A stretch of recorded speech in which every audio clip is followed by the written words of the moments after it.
Ons gaan saam lees uit Deuteronomium 18.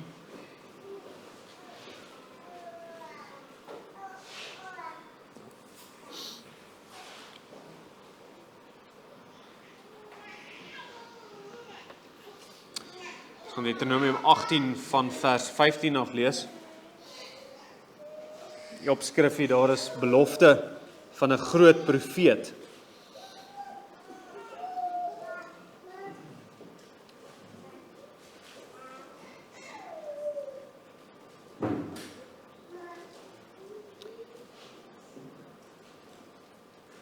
En hierdie gedeelte, net vir konteks, dit kom nou, hierdie is nou wette vir wat gaan nou gebeur in die land wat die volk gaan inneem.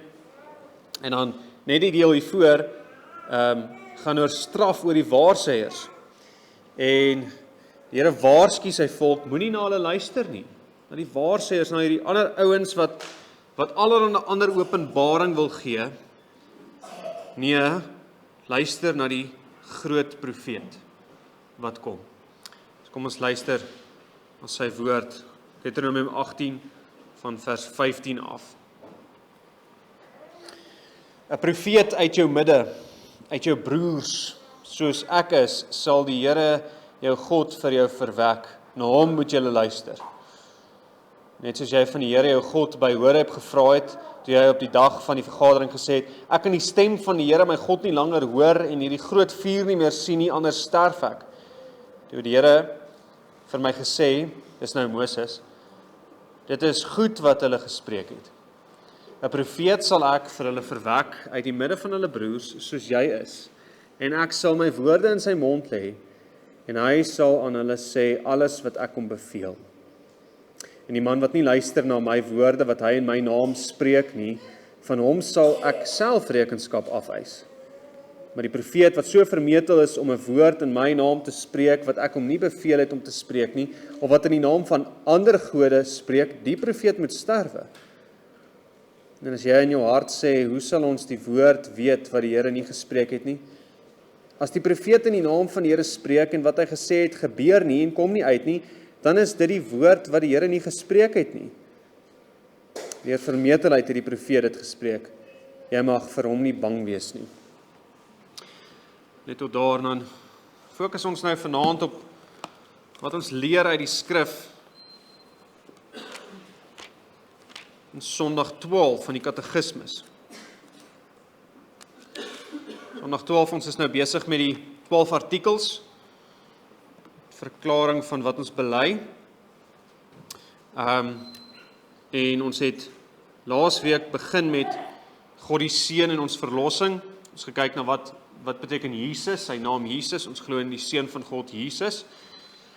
En dan vandag, Sondag 12, kyk ons na Christus. So vraag 31 vra, waarom word hy Christus, wat gesalfde beteken genoem? Omdat hy deur die Vader bestem en aangestel en met die Heilige Gees gesalf is tot ons hoogste profeet en leraar wat aan ons die verborge raad en wil van God aangaande ons verlossing ten volle bekend gemaak het. Tot ons enigste hoëpriester wat ons met die enige offer van sy liggaam verlos het en met sy voorbidding gedurig deur by die Vader vir ons intree, tot ons ewige koning wat ons met sy woord en gees regeer en ons by die verlossing wat verwerf is beskerm en bewaar. So Christus is die gesalfde, die woordjie Messias in die Hebreëus beteken gesalfde en die Grieks daarvoor is Christus.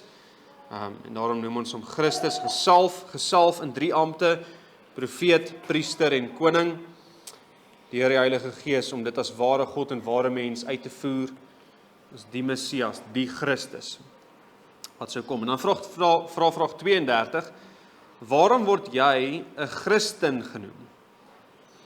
Omdat ek deur die geloof 'n lid van Christus is, en daardeur deel aan sy salwing het, sodat ek sy naam kan bely, myself as 'n lewende dankoffer aan hom kan toewy, en in hierdie lewe met 'n vrye gewete teen die sonde en die duiwel kan stry, en hierna met Christus in ewigheid oor alle skepsels kan regeer. En daar in daai antwoord is daar ook die 3 ampte. Ek is in Christus en daarom is ek ook profeet, bely sy naam. Ek is ook priester, ek gee my lewe oor in 'n dankoffer, en ek is ook koning. Ek is nou vry van die heerskappy van sonde en Satan, en daarom kan ek stry teen sonde, daaroor regeer. Ons gaan nou vanaand net na een van Christus se ampte hoofsaaklik kyk, sy profeetamp, waaroor Deuteronomium 18 nou gaan. En dis natuurlik is dit nie moontlik om sy ampte van mekaar te skei nie. Ons gaan dit nou ook sien hier in hoe Moses was. Hy was profeet, priester, koning. En dan sê die Here, daar kom een soos Moses, nog 'n profeet, priester, koning, maar die profeet, priester, koning, die Christus. Maar omdat die versoeningswerk van Christus, naam sy priesterskap, redelik in detail van hier af nou verder in die katekismes behandel gaan word, en DV volgende week gaan fokus op Christus se koningskap, dat hy Here is, gaan ons vanaand net kyk na Jesus se profeetskap, dat hy profeet is, en dis nog 'n lering wat baie keer afgeskeep word.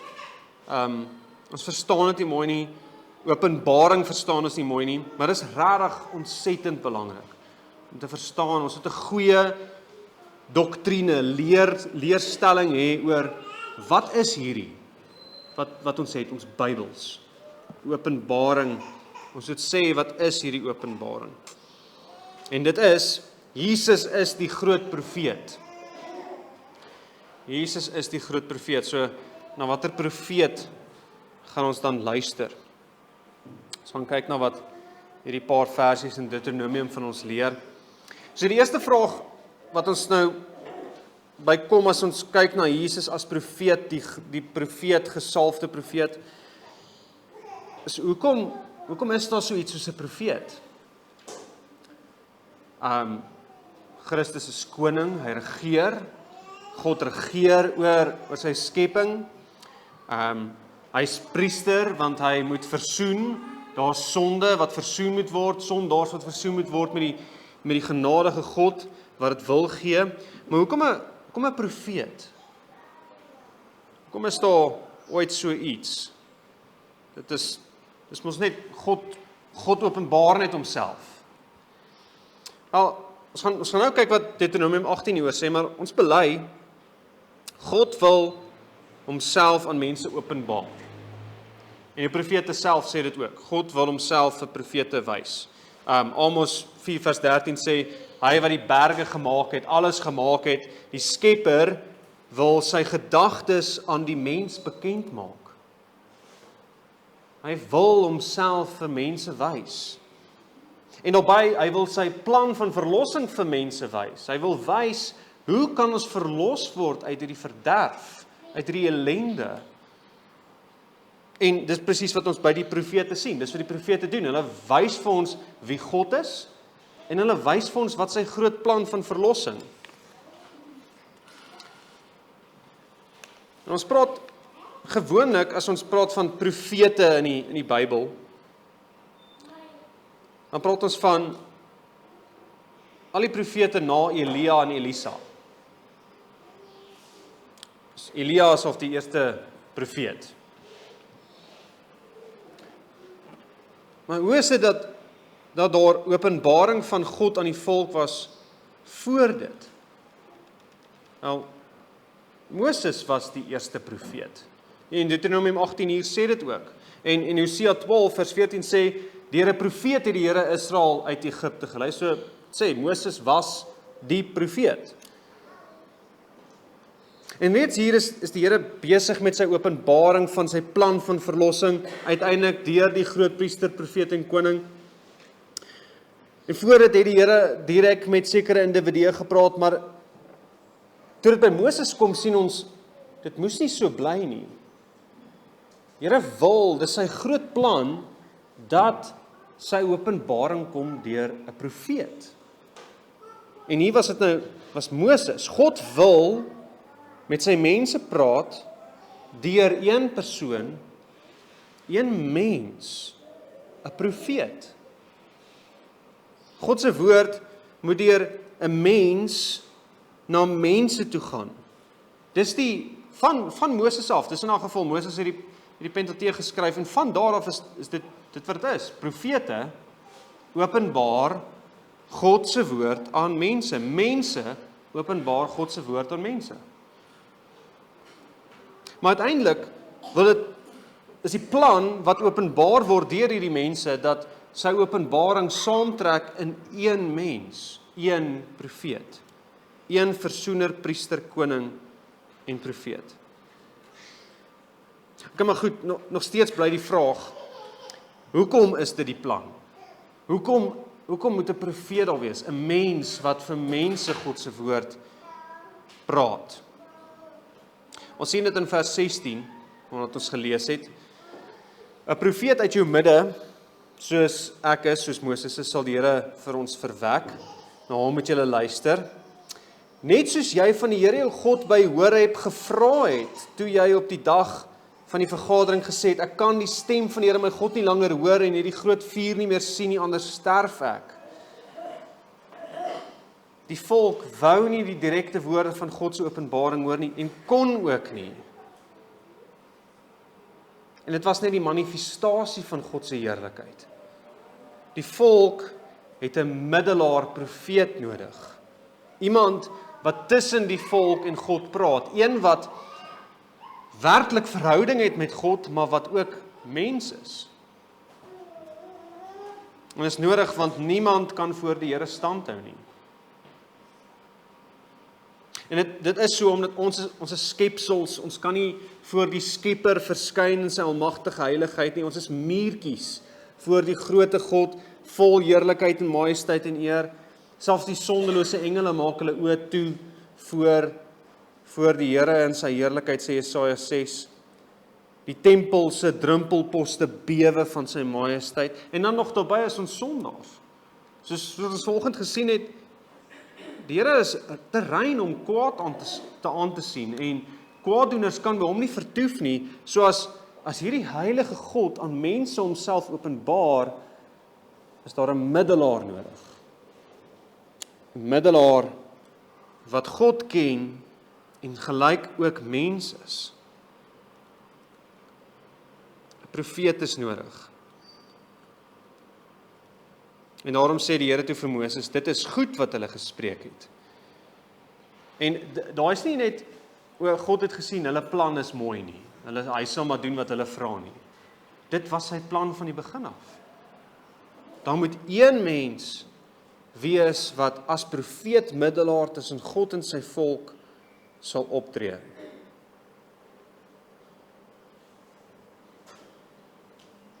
Dis ook hoekom hierdie middelaar 'n priester moet wees, dieselfde persoon.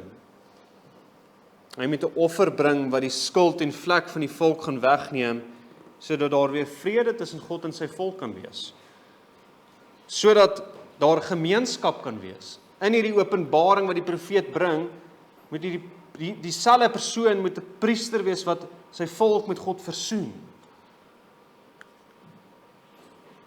Hierdie een persoon moet God en mens verbind. En dis hoekom Maleagi 3 vers 1 waarby ons nou volgende gaan kom, as die Here wil, in die oggende. Dis hoekom Maleagi 3 vers 1 om die engel van die verbond noem. Die boodskapper van die verbond. God self, die boodskapper wat kom sê, hierso is moontlik om verhouding met God te hê.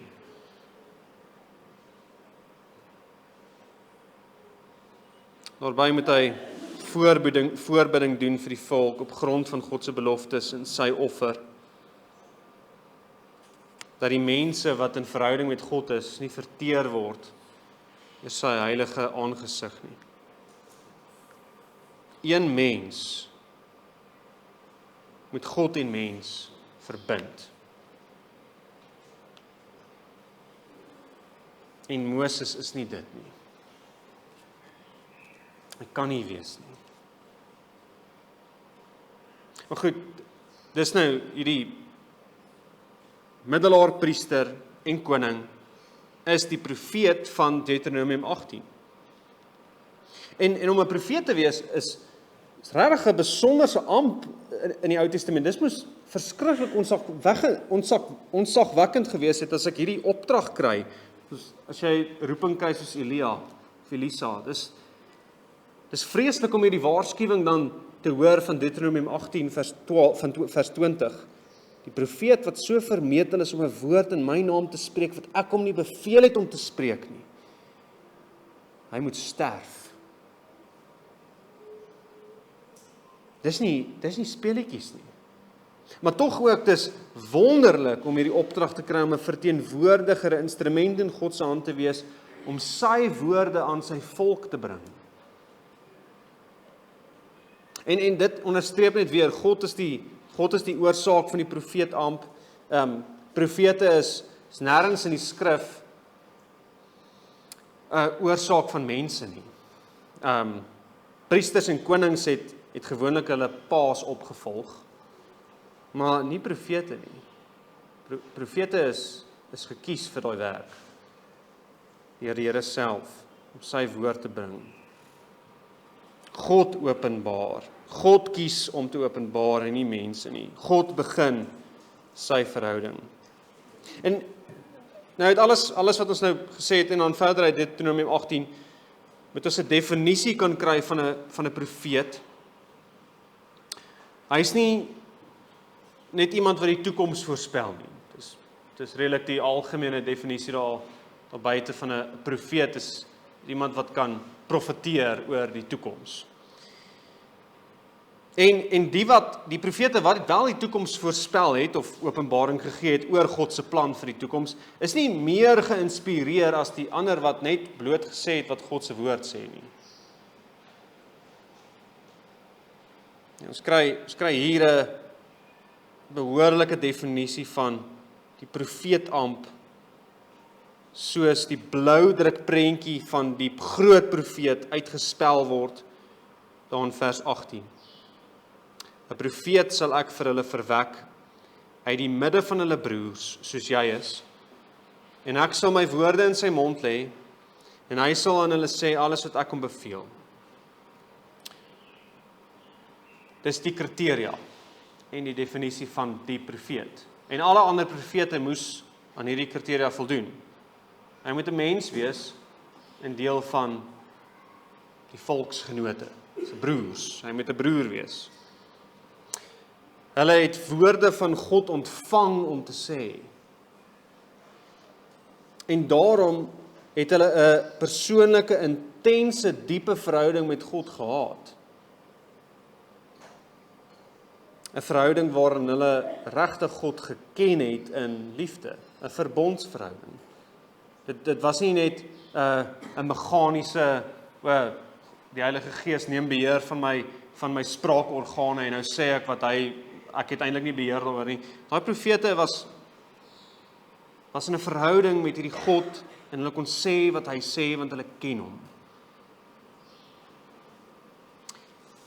Hulle was gekenmerk deur gehoorsaamheid aan God. Perfekte gehoorsaamheid. Dis uiteindelik die kriteria. En hulle het dan die woorde van God aan die volk oorvertel. Hulle het die direkte en werklike woorde van God gepreek. Hulle woorde is God se woorde. So 'n profeet, die profeet uiteindelik is 'n ware gelowige man wat God se woord ontvang en dan oorvertel aan mense, 'n middelaar, 'n spreekbuis van God. Maar as God se plan is om in verhouding met sy volk te wees, dan is dit duidelik, hierdie middelaar moet uiteindelik hy self wees. Moet God self wees. Want as 'n man en 'n vrou in die huwelik net kan kommunikeer, mekaar ken, openbaar aan mekaar deur 'n middelaar, dan is nie 'n behoorlike verhouding nie. So hierdie groot profeet gaan uiteindelik God self wees. Die seun van God wat mens word. Dis Jesus wat gesalf is. En uiteindelik sien ons Jesus is die profeet wat gesalf is om die woord van God te bring aan sy volk. Hy is die een waarvan Deuteronomium 18 praat. Maar net om te sien hoe regtig groot hierdie is, moet ons sien wat word hier beskryf van Moses? Hierdie man, waar volgens al die profete na hom opgetree het. So Moses is hierdie eerste groot profeet van Israel, die Here se volk. En al die profete na hom staan half in sy skaduwee. Moses is die instrument waardeur God sy wet en die hele Pentateeg aan die volk gee. Dis die basis waarop die hele Ou Testament gebou is, uiteindelik die Nuwe Testament ook, die Pentateeg, die eerste 5 boeke van die Bybel. Moses is die groot Ou Testament profeet wat die volk uit Egipte lei as God se instrument. Hy is die een wat die wet van Sinaï afkom aflewer vir die volk. Hy is die een wat so direk van God openbaring ontvang het dat sy gesig geblink het. En dit word nogal 'n paar keer gewys in die Pentateeg, in hierdie geskiedenis van Israel daar in die woestyn. Miriam en Aaron probeer al in Numeri 12 hierdie grootheid van Moses afbreek, van hierdie profeet. En dan sê die Here daar in Numeri 12 vir hulle, as julle profeet van die Here is, sal ek deur 'n gesig my aan hom bekend maak. Here, droom sal ek met hom spreek. Maar so is dit nie met my knegt Moses nie. In my hele huis is hy getrou. Mond tot mond spreek ek met hom, en deur aanskouing, nie deur duistere woorde nie. En hy sien die verskyning van die Here. Geen ander profeet het gehad wat Moses gehad het. Hy is self deur God aangestel met direkte openbaring van God. Nie in drome of visioene nie, maar direk mond tot mond. Hy's heeltemal 'n ander kategorie as die ander profete na hom. Hy's ver bo Miriam en Aaron. Hy's uniek, die ander profete praat net na hom, agter hom aan. En ons sien dit hier in Deuteronomium 18 ook, hy is die verwysing vir al die volgende profete wat moontlik hierdie profesie gaan vervul. Hulle moet soos Moses wees. Soos jy is, sê vers 18. Ons het uiteindelik die uiteindelike groot profeet waarvan hier gepraat word, is nie een van die latere profete nie. Hulle gaan net gedeeltelike vervullings wees van die groot profeet. En die groot profeet gaan soos Moses wees, maar net groter. So die ander profete staan onder Moses, en daarom sê Deuteronomium 34 vers 10 en 12 ook, en soos Moses, vir wie die Here van aangesig tot aangesig geken het, het daar geen profeet meer in Israel opgestaan nie. Dis regtig groot. Niemand na Moses was soos Moses eintlik nie. En daarom het elke profeet wat gekom het, gewag vir hierdie belofte. Die ander profete is gebou op die patroon van Moses, maar Moses is gebou op die patroon van die groot profeet. Die een wat kom. Daar kom een wat groter is as Moses, maar ook soos Moses. En hy het gekom. Dis die knegt van die Here, van Jesaja wat uiteindelik gelei het in die plek van sy skape. Die straf wat vir hulle die vrede aanbring was op hom, en hy sê dan in Jesaja 61, die Gees van die Here is op my, omdat die Here my gesalf het om 'n blye boodskap te bring aan die ootmoediges. Hy's gesalf om profeet te wees, die knegt van die Here. En dis wat die mense verwag het. Die gelowiges in die Ou Testament daar aan die einde, toe Jesus kom, is dit wat hulle verwag. Hulle verwag die groot profeet. Hulle vra vir Johannes die Doper, is u die profeet? Die profeet wat sy kom. Hulle verwag die profeet. En toe Jesus die brood en die visse vermeerder daar in Johannes 6, toe kom sê hulle, hy is waarlik die profeet wat in die wêreld sou kom. En omdat hy soos Moses sou wees, sou hy ook koning wees. En daarom wou die mense hom toe nou net daarna 'n koning maak. wat hy na reg ook is. En hierdie groot profeet het uiteindelik toe gekom as die groter een as Moses, en hoe heerlik is hy nie. Dit is regtig so nodig om net in te drink, hoe heerlik is ons profeet nie. Hy voldoen aan al die voorskrifte van hierdie profesie van Deuteronomium 18. Hy is self die woord van God wat gekom het om God te openbaar. God self, gebore uit 'n vrou, gebore as 'n broer, 'n mens. God self wat as 'n mens hom aan ons bekend maak. Die woord het vlees geword en ons het sy heerlikheid aanskou, 'n heerlikheid soos van die eniggeborene wat van die Vader kom, vol van genade en waarheid. En daardie eniggeborene wys watter perfekte verhouding hy met die Vader gehad het.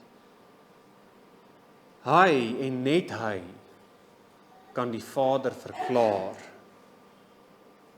Hy was in die begin by God van ewigheid af. Hy is in die Vader se eniggebore seun van ewigheid af. Hy en die Vader is een. Hy ken die Vader perfek en word deur die Vader perfek geken. En daarom sê Johannes 1 vers 17 en 18, die wet is deur Moses gegee. Die genade en waarheid het deur Jesus Christus gekom. Moses het baie gegee. Die eerste 5 boeke van die Bybel. Maar hy het net gepraat agter Jesus aan. Niemand het ooit God gesien nie. Ook nie Moses nie. Die eniggebore seun wat in die boesem van die Vader is, die het hom verklaar. Net Jesus. Net Jesus is die groot profeet. En Jesus sê verder in Johannes 8, vers 26, hy wat my gestuur het is waaragtig en wat ek van hom gehoor het, dit spreek ek tot die wêreld. In Johannes 14, die woorde wat julle hoor is nie myne nie, maar is die van my Vader wat my gestuur het. Presies soos Deuteronomium 18 vers 18 sê, hy sal aan hulle alles sê wat ek hom beveel. Dis hy. Moses was net middelaar spreekwys, net konduit. Hy kon nie self die woord van God voortbring nie, maar Jesus, as God self, kan sy Vader se woord gee. Sy Vader openbaar. Moses, die profete na hom, kon net sê, so spreek die Here. Maar in plaas daarvan dat Jesus praat soos die profete van die Ou Testament, sê hy keer op keer daar in die bergpredikasie veral, julle het gehoor dat hulle gesê het in die Ou Testament, dis God se woord, ja, maar ek sê vir julle.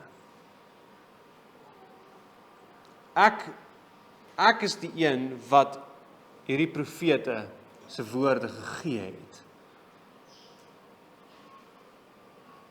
Al die profete in die Ou Testament praat net agter Jesus aan. Dis Jesus wat praat in die Ou Testament. Hy is die groot profeet.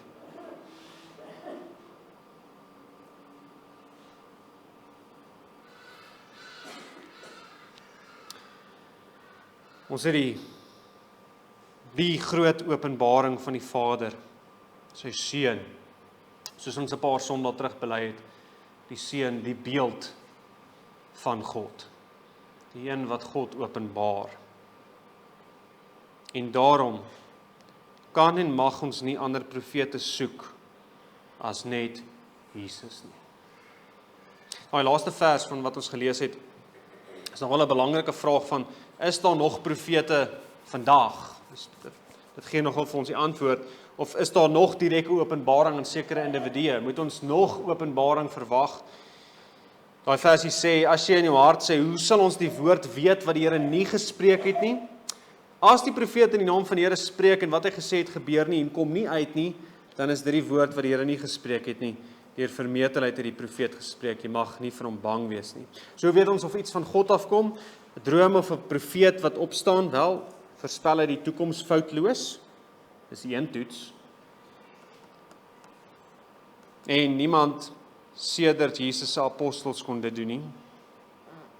Die ander toets is, as ons kyk wat sê die Here hier in Deuteronomium 18 oor die groot profeet, is, voldoen hy beter aan die kriteria van vers 18? En die antwoord is altyd nee. Want Jesus is die groot profeet. Hy het die Vader kom verklaar. Daar's geen openbaring verder meer nodig nie. Net 'n kantnota oor die Nuwe Testament dan se samestelling. Jesus, die groot profeet, wat sê wat sy Vader sê, stuur apostels uit. Jesus word ook genoem die groot apostel, die gestuurde is wat die woordjie beteken. En die apostels is gestuur met Christus se gesag, met Christus se woorde. Hulle sê wat Christus sê.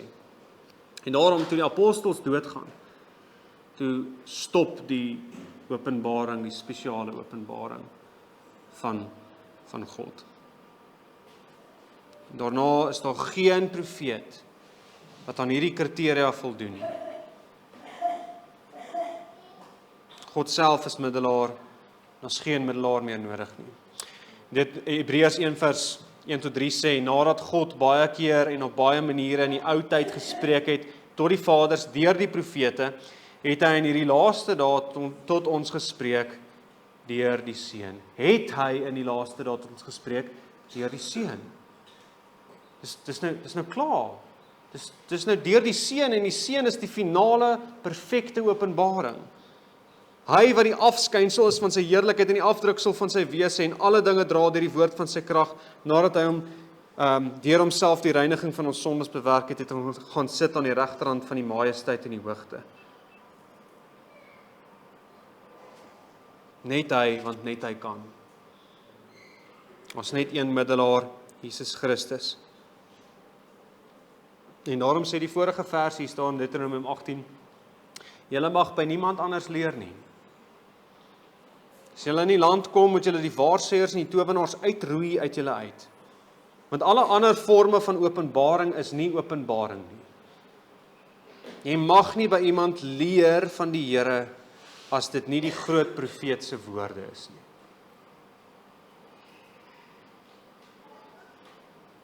Jy mag nie by die wêreld gaan soek wat die antwoorde is op huweliksprobleme en slegte gevoelens en selfbeeld nie. Jy mag nie vir die wêreld luister as hulle vir jou wil voorskryf hoe 'n verhouding voor die huwelik werk en hoe 'n konflik moet oplos en hoe my persoonlikheid is, en ek mag nie vir die wêreld luister as hulle sê wat is regtig goed in hierdie lewe nie. As Jesus gesê het, dan kan ek geen ander profeet wat homself 'n profeet noem gelykstel met Jesus se woorde nie. Ek kan nie kultuur bo Jesus stel en eerste gehoorsaam wees aan sekere tradisies as profeet Christus dit nie gesê het of goedgekeur het nie. Selfs en veral kerktradisies. En as ons sê, maar dis hoe ons dit nog altyd doen, goed, maar is dit wat ons profeet sê? Of as ons iewers leer hoe om ons kinders op te voed en sê, my ouers het so gedoen, dit het gewerk, goed, maar is dit wat ons profeet sê?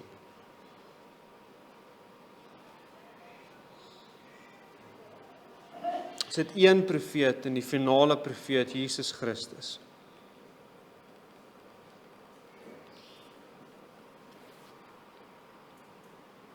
Omdat ons nou die perfekte openbaring in Jesus het, die werklike woorde van God in geskrewe en gepredikte vorm. Daarom ook, soos die katekismes dan sê, kan en moet ons die evangelie bely en ook oorvertel. Ons kan ook profete wees in 'n sekere sin. Ons ontvang openbaring van God deur die groot profeet wat sy woord vir ons gee, en ons vertel dit oor. in die gesig van die vyand.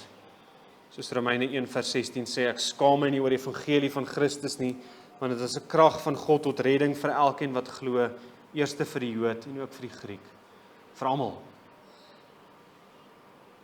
En die katekismes kies met rede die woordjie bely. Ons kry nie 'n nuwe openbaring nie. Ons bely beteken ons sê dieselfde. Ons sê wat Jesus sê. Ons sê net wat ons profeet vir ons sê. En dis juis ook die rede hoekom ons nie hoef te skaam nie. Want dis nie my woorde nie, dis Jesus se woorde. Die profeet se woorde. Ons kan net sê, moenie die boodskapper skiet nie. En as jy kwaad word vir wat ek sê, is jy nie kwaad vir my nie, jy word kwaad vir Jesus. Want Jesus sê, as hulle my vervolg het, sal hulle julle ook vervolg. As hulle my woord bewaar het, sal hulle julle woord ook bewaar. En kyk hoe formuleer die katekismes dit. Omdat ek deur die geloof 'n lid van Christus is en daardeur deel het aan sy salwing, sodat ek sy naam kan bely. Ek is 'n Christen. Deur die geloof 'n lid van Christus.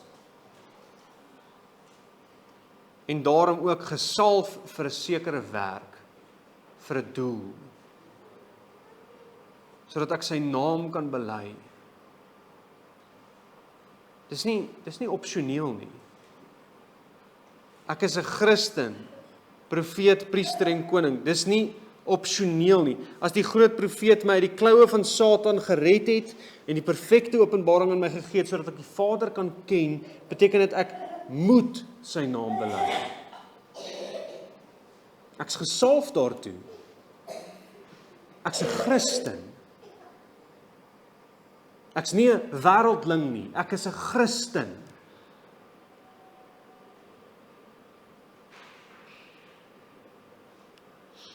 En dis baie wonderlik as ons as Christene voorbeeldig kan lewe voor die wêreld. Maar dis nie wat 'n profeet doen nie. In 'n geval nie net wat 'n profeet doen nie. Ek moet Jesus se naam praat. Ons hoor te veel daai verskoning. Om Christen te wees, sout en 'n lig te wees, beteken ons moet net as Christene lewe voorbeeldig in die werksplek byvoorbeeld. En dan gebruik ek dit as 'n verskoning om nooit Jesus se naam op my lippe te neem nie. Jy's 'n Christen. Dit beteken Jesus, God en mens.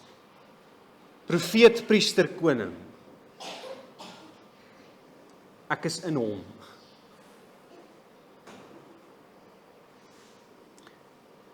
Ek moet met my kinders oor Jesus praat, oor sy woord praat, waar alle waarheid begin en eindig. Ek moet in elke sfeer waar ek is, sê ek skaam my nie vir die profeet se woorde nie, want dit is nie net inspirerende Facebook boodskapies nie. Hierdie is die waarheid, dis die krag van God tot redding vir elkeen wat glo. En dit sê nie ek gaan elke gesprek invul met Jesus se naam nie. Ek moet kan sê as Jesus 'n sê het en hy het, is belydenis van sy naam in hierdie gesprek nie opsioneel nie.